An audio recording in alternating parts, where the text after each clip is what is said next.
এখানে ঘরের বাসিন্দারা কি বলছে শুনে নেব তার ব্যাপারে। আসল হচ্ছে কাকা 4 দিন বানানো হয়েছে, 4 দিনের মধ্যে আমরা কিছুই পাইনি। সে কি কিছুই পাওয়া যায় না সরকার থেকে? কোনো হেল্প সরকার থেকে এই আজ 2টি মুড়ি দিচ্ছে, চাল এসে চাল আমরা একটাও পাইনি, সে অন্য জায়গায় দিয়ে চলে এসছে। তিরপুল সে পাইনি, জলের জলময় হয়ে আমাদের আছে। খাবার জলও নেই, টিউবওয়েলের জল নেই, কিছুই তো নেই, সব ডুবে গেছে। এখানে করে স্থানীয় এমএলএ এসেছিল? হ্যাঁ এমএলএ এসেছিল, সে বলে গেছে কাল থেকে কিছু দিবে। এখানে বলছে কিছু নেই আমাদের এখানে অফিসে। এই হচ্ছে ব্যাপার। বলো খাওয়া দাওয়ার কিছু আর ঘরের কতটা এখানে ক্ষতি হয়েছে আপনাদের?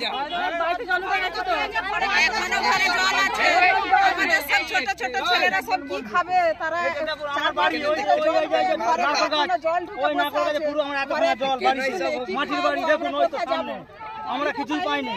তার মানে প্রশাসনের কোন দিক থেকে সাহায্য আসছে রে? ও তার মানে এতদিন পর এলো কিছু শুকনো মুড়ি।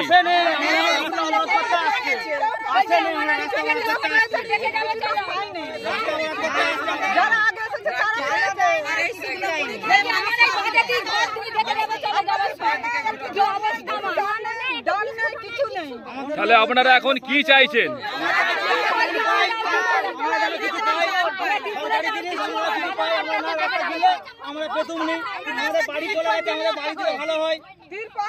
মাটির বাড়ির ক্ষতি হয়েছে। আর স্কুলে কিছু খাওয়া দাওয়ার ব্যবস্থা করেছে ত্রাণ শিবিরের? কোন নেতা মন্ত্রী দেখা আছে এখানে? বিপদের সময় পাশে কেউ আছে?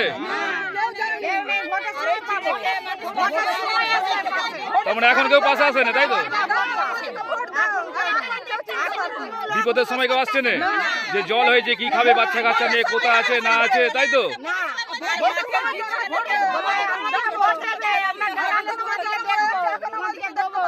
কোন দলেরই কেউ সাহায্যের জন্য আসছে না, তাই তো?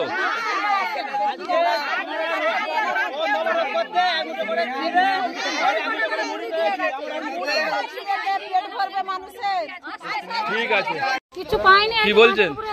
উঠে বসে আছি, খেতেও পাইনি, কিছু নেই। আর কি পাবো, একটা তিরপল পাইনি, কিছু পাইনি। কোনো ত্রাণের ব্যবস্থা নেই না।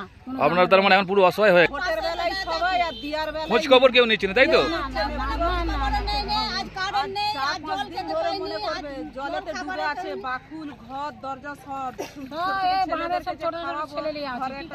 আপনারা চাইছেন যে প্রশাসন সাহায্যটা কমসে কম করুক, খাওয়া দাওয়ার দিক।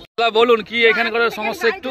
আমাদের বাড়িঘর সব ডুবে গেছে, ভেঙে পড়ে যাচ্ছে, আমরা থাকতে পারছি না। আমরা বাড়ি ছেড়ে রাস্তায় উঠে চলে যাচ্ছি, যেখানে জায়গা শুকনো পাবো খেতে পাচ্ছি না, জল পাচ্ছি না, কিছু কোনো সাহায্য পাচ্ছি না।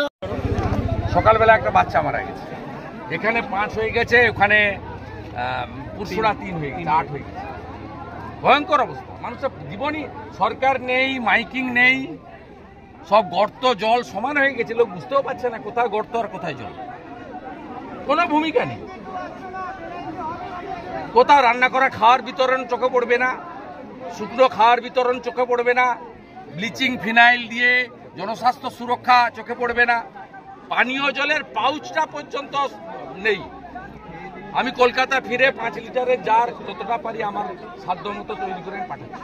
আজকে একজন বন্যা দুর্গত শ্যামপুর পঞ্চায়েতে পাউচ আনতে গেছিল জলে, তার জন্য পঞ্চায়েতের প্রধানের ছেলে তাকে মারধর করেছে। কেন জল আনতে, পানীয় জল আনতে গেছিল বলে পঞ্চায়েতে মারধর করেছে। এদের তো এই উদ্ধত্ত দম্ভ অহংকার আছে। যাক, আমরা সাধ্য মতো আমাদের ক্ষমতা অনুযায়ী করছি। প্রথম দিন থেকে এমএলএ পড়ে আছে, দিন রাত জেগে পড়ে আছে। আমরা ইতিমধ্যে এখানে প্রায় এমএলএ 1000 তারপলিন কিনেছেন, আমি 800 পাঠিয়েছি। 1800 তারপলিন আমাদের পক্ষ থেকে 2000 তারপলিন বিতরণ করা হয়েছে সরকারি ছাড়া। খাওয়ারের প্যাকেট প্রায় 5-6 হাজার, চিড়ের প্যাকেট, গুড়ের প্যাকেট বিতরণ হয়েছে। আজকেও প্রায় আমরা 2000 খাওয়ারের প্যাকেট এখানে দিয়ে গেলাম। যে কজন মারা গেছে তাদের প্রত্যেকটা ফ্যামিলিকে আমরা দলের পক্ষ থেকে সাহায্য করব এবং কেন্দ্রীয় সরকারের 2.5 লক্ষ টাকা করে তারা চেকও পাবে ক্যালামিটি রিলিফ ফান্ড সিআরএফ। এটাও জানি না, কারণ ওটা তো স্টিকার লাগিয়ে দিবে, বলবে পিসি দিয়েছে, ওই জন্য আমি বলে গেলাম এটা কেন্দ্রীয় সরকারের টাকা, 2.5 লাখ টাকা করে, ওটা তো স্টিকার লাগিয়ে। একাধিক চাষের জমিতে ক্ষতিগ্রস্ত, কিচ্ছু নেই, ধ্বংস হয়ে গেছে। পানের বরজ, পোলট্রি, ফিশারি, কিচ্ছু নেই। বহুত ক্ষতি খানাকুল 1, 2 পুরসুরার বড় অংশ, আরামবাগের পাট, শেষ হয়ে গেছে। গোঘাটের পাট ধ্বংস হয়ে গেছে। ত্রাণ না পেয়ে জায়গায় জায়গায় বিক্ষোভ চলছে, ত্রাণ না পেয়ে বিক্ষোভ করে সাধারণ লোক কি করবে?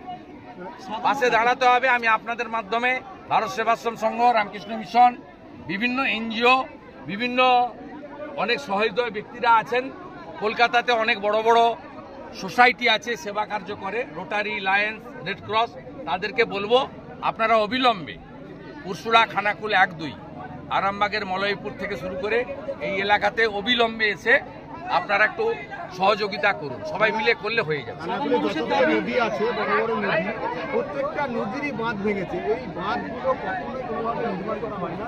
গত 22 সাল থেকে কোনো মেনটেনেন্স হয়নি, প্রি মনসুন কাজ হয়নি।